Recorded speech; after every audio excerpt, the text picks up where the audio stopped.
Hello and welcome back to KC Reviews. We're going to talk about the Extreme Rules pay-per-view that happened last night. So let's kick it off with the pre-show, which was only announced yesterday, so I did not do a prediction for it. Kalisto won, so I guess they're setting up something for Apollo Crews and Titus O'Neil. I don't know. We'll see. Let's get to the actual show. Blah, blah, blah. Alright, so Dean Ambrose versus The Miz. Now, I picked The Miz, and The Miz did win. There were some good spots. There were spots where you did think maybe they're going to try to, disqualify Miz and have him win. But luckily, they didn't. Miz won with the skull-crushing finale, even though there was lots of weird kind of ref moments in this one where the ref was like, I'm not going to disqualify Miz even though you slapped him, even though most refs would. Or where the ref walked around like the entire ring, like contemplating, I guess, if he was going to throw Ambrose out. I don't know. Overall, it was a pretty decent match. This one was a throwaway match. Alexa Bliss and Rick Swann did win, just like I said. So I started off 2-0 for the night. Pretty good. The match was It felt not like a main card match, more like a filler match. And hopefully this is the end. On Talking Raw, or Raw Talk, it does sound like they're probably going to continue the pairing, so we'll see. So Alexa Bliss beat Bayley. I just skipped over that one because it's pretty much how the match felt. Literally, it was probably the shortest match I think I've ever seen. I mean, I know it's not. I've seen other matches like when Kane came in and chokeslammed Chavo or whatever for the title. But this match felt like it didn't even start, and then Alexa Bliss just beat her. And so I started out 3-0 because I picked Alexa Bliss, but still, I didn't think it would be that quick of a match. I thought at least Bayley would try, but she looked terrible. Even worse than they've been making her look. So she's clearly out of the title picture. Where they go from here, we'll see. But from here, we're going to the Hardys match versus Cesaro and Sheamus. And like I said, Cesaro and Sheamus won in kind of confusing fashion because Jeff already had escaped the cage. And then Matt escaped it before Cesaro or Sheamus. But because Jeff had gone back in, I guess he had to re-escape, which wasn't ever classified. Like, I thought if you had escaped it. I mean, it's good. I think this is going to start the, singles push, like I had said in my prediction video, for Matt and Jeff, and maybe start bringing in that broken gimmick.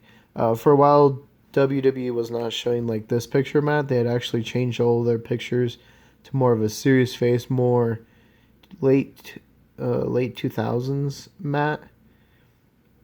And now it's back to being, kind of that kooky looking Matt Hardy, where he's probably going to change. We're going to probably see that charismatic enigma from Jeff Hardy like he was when he was fighting Punk and stuff like that, which will be good because we'll see that versus like someone like Finn Balor in the Demon King, which will be very exciting. But yeah, good match. We'll see where they go tonight with Raw, what they do with that. Cruiserweight. Now here's the first loss of the night. I started out 4-0, and then I went 4-1. Because I actually really thought Austin Aries would win this. I didn't think Neville would, and he did. I don't know what else to say other than Neville has now beaten Austin Aries 3 times. So either Austin Aries needs to be done, or they got to figure out the storyline, because 3 strikes and you're out. And now we come to the main event, which lasted probably about, I think, 30 minutes last night. And there was a lot of great spots, a lot of great action throughout. And it swerved. I've seen, obviously I picked Finn Balor because I'm a huge Finn Balor fan. But I said, maybe Seth Rollins. I've seen other people pick Roman Reigns to win. No one thought Bray Wyatt. And, even if you thought Samoa Joe, I don't think a lot of people actually thought he was going to win.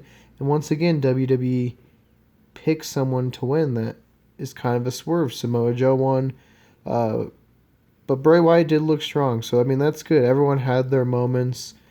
You saw Roman Reigns double spear through, the barricade.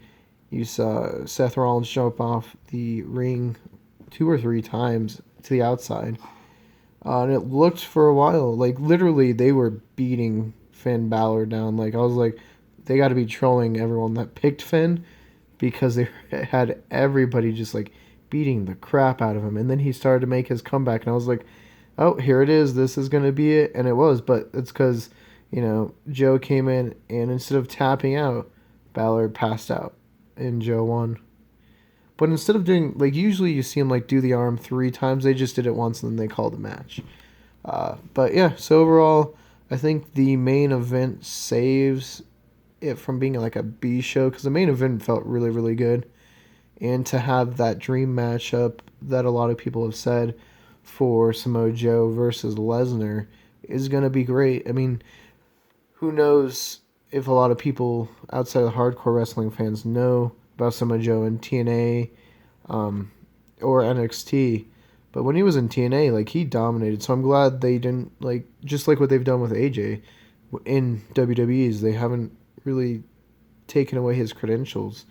Even though they're not going to talk about him being in TNA, they still know he's big enough name that they're not going to just, like, take that away. So overall, it was a good pay-per-view. I enjoyed it. There were some good matches this one.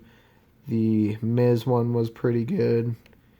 The Hardys was okay. There were some good spots. It's a little confusing. The Alexa Bliss match was terrible. It should have gone longer. I don't understand that. They just made Bayley look terrible, which I was fine with Alexa Bliss winning, but it was just terrible. And then the Sasha Banks match was bad. But until next time, guys, that's my review.